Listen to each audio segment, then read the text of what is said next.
Assalamualaikum warahmatullahi wabarakatuh. Kembali lagi di channel Halo Kicau, channel yang membahas seputaran dunia burung khususnya murai batu.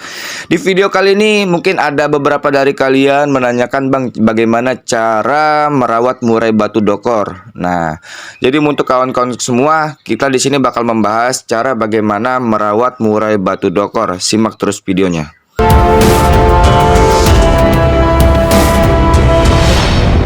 Oke, untuk kawan-kawan semua, sebelum kita lanjut videonya, alangkah baiknya dari kalian semua selalu tekan subscribe, like, dan di-share ke kawan-kawan kalian semua, sehingga kawan-kawan kalian yang belum paham atau yang masih belajar tentang dunia burung khususnya murai batu, di sini di channel Halo Kicau ini bisa bermanfaat bagi kawan-kawan semua, bisa berguna, bisa diterapkan ke kawan-kawan kalian yang masih belum paham.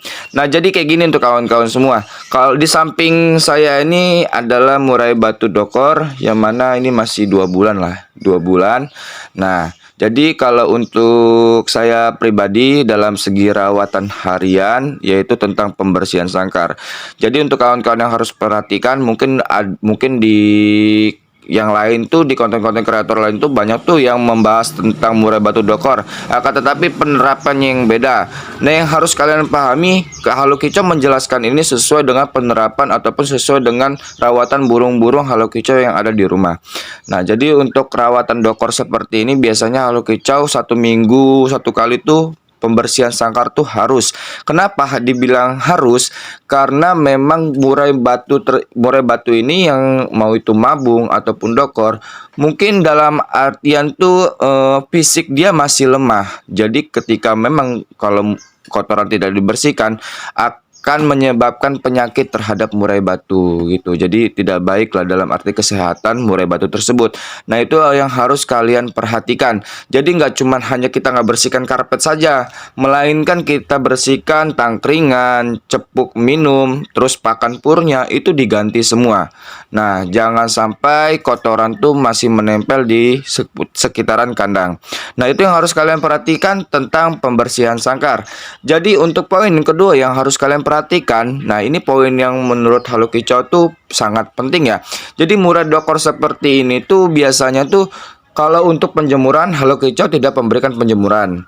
Dan pemandian, mungkin Halo Kicau memandikan burung ketika ukuran ekor sudah melebihi 8 cm ke atas, mungkin Halo Kicau bakal mandikan. Dengan porsi pemandian tuh 1 minggu 1 kali saja. Nah, ketika setelah dimandikan, itu biasanya Halo Kicau hanya sekedar angin-anginkan saja, nggak usah dijemur. Ketika sudah dianginkan selama 15 menit, lalu dikerodong kembali.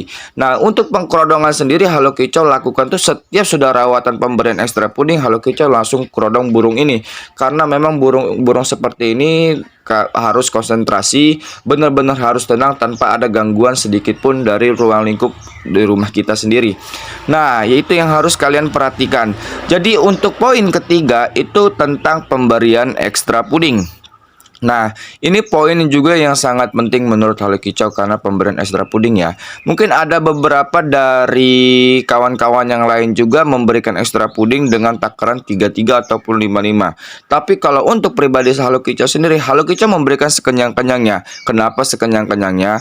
Karena murai tersebut butuh energi, butuh asupan energi, butuh asupan protein yang tinggi. Untuk apa? Untuk menumbuhkan bulunya, sehingga dia butuh tenaga yang ekstra. Itu yang harus kalian perhatikan. Tapi untuk pemberian ekstra puding sekenyang-kenyangnya biasanya itu yang Halo Kicau lakukan itu pemberian jangkriknya.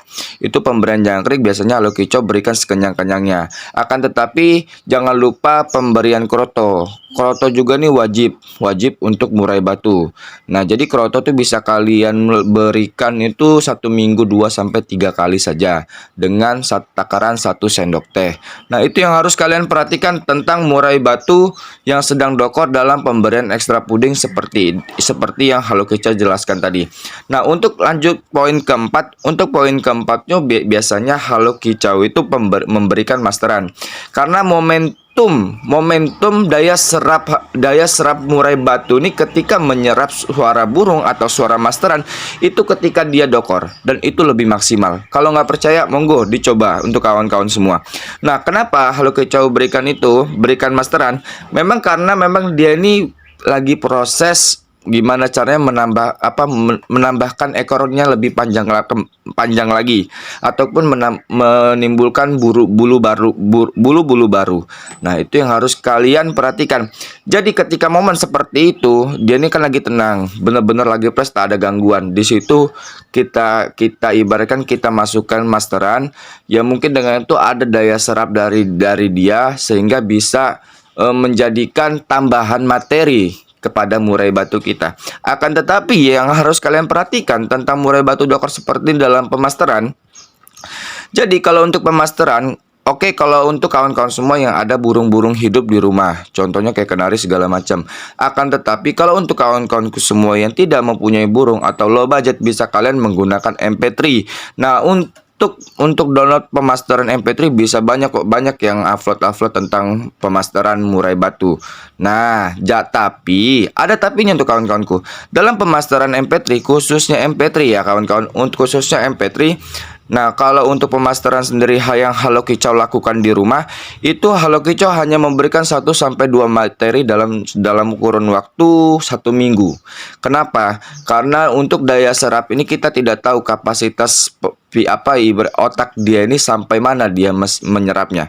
Nah, maka dari itu kita main sistem pelan-pelan, jangan terburu-buru dalam memberikan masteran. Kita pakai 1-2 materi, biarkan saja burung murai batu ini menyerap apa yang kita berikan, sehingga itu bisa menjadi senjata ketika dia selesai mabung. Dan itu ketika di perlombaan mungkin insya Allah ya bakal keluar juga isian yang kita berikan. Nah, itu mungkin yang bisa dibilang dalam merawat murai batu ini. Kalau bisa kita main jangka panjang, jangan main jangka pendek. Kenapa? Ketika kita merawat murai batu dengan jangka yang pendek, takutnya burung yang kita inginkan bagus rupa-rupanya tidak sesuai dengan ekspektasi. Yang ada kita sebagai perawat murai batu bakal merasa jenuh dan akhirnya tidak hobi lagi dalam bermain kicau.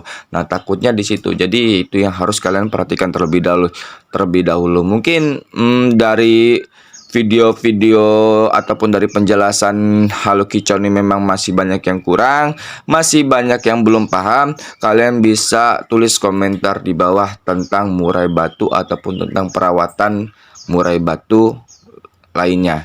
Ya, mungkin Halo Kicau undur dulu semuanya. Terima kasih semua yang sudah mampir di channel Halo Kicau. Mungkin kalau memang Halo Kicau masih banyak kekurangan dalam penjelasan, mohon maaf. Halo Kicau undur dulu semuanya, dan jangan lupa untuk kalian semua subscribe, like, dan di-share ke kawan-kawan kalian semua. Assalamualaikum warahmatullahi wabarakatuh. Salam Halo Kicau.